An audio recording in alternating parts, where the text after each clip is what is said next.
Hello, my name is Kaitlin Johnston, and I am giving a oral presentation on my paper, Abraham Lincoln and the Freedom of Press During the Civil War. When Abraham Lincoln was inducted into the presidency, he was automatically faced with the possibility of civil war. 12 hours after his inaugurational party had started, he returned to the White House and he had received a telegram that stated that Fort Sumter was under attack by the Confederate Army. So right then the war started.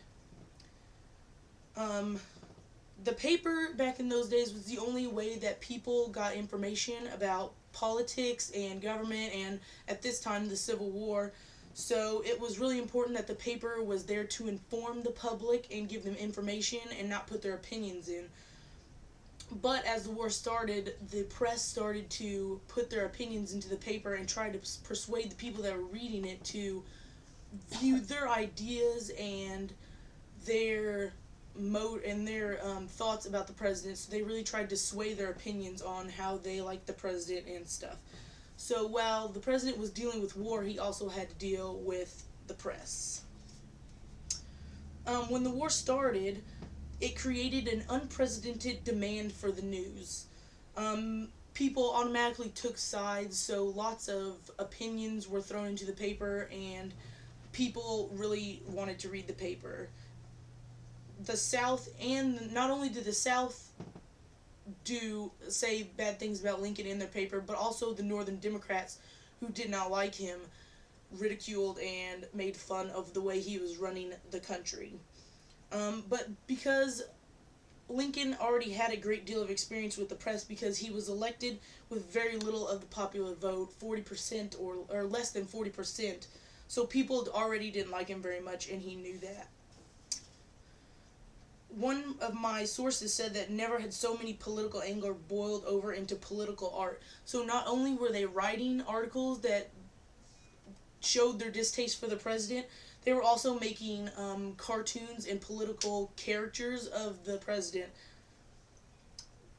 One of the reasons that they did this is because Abraham Lincoln was obviously a very odd-looking person. He had very pronounced physical features. He was very tall and skinny and lanky, and he had a large nose and lips. So this made them very easy to stretch all these physical features to make him look even crazier than he did. They also found this very easy to do because he had a very low self-esteem and he had a lot of lack of self-confidence. So this made it really easy for them to make fun of him in the papers and say he wasn't a very good president. The papers also didn't just go after President Lincoln. They also went after generals of the Northern Army.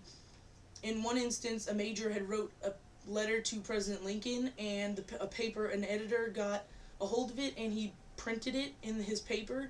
The major found out about it and got really mad, and he arrested the general.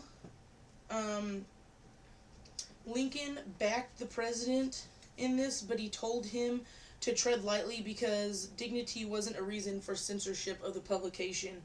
So throughout this whole experience with the press, Lincoln didn't want to suppress the press because he wanted to make sure that everyone got to keep their constitutional rights. He was very for the Constitution, and he did not want to do anything that would break the rights that they were given to the people. And he also didn't want the country to think that he was moving towards a dictatorship or a dictator role as the president.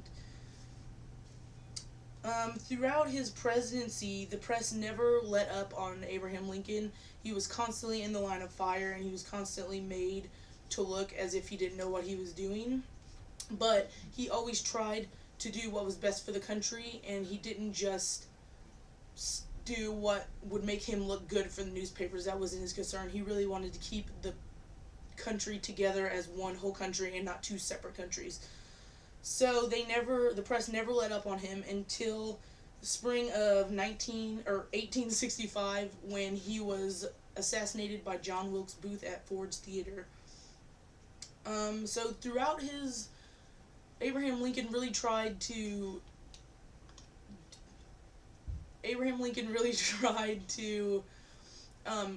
make the laws and rules and do things that he was doing and dealing with the issues through a very constitutional way. He wanted to make sure that everything was kept legal, and he didn't want people to think that he was doing stuff that wasn't right. The whole reason that he was doing all these decisions was try to keep the country as one, and he wasn't worried what the press would think. So that is the end of my presentation. Thank you very much.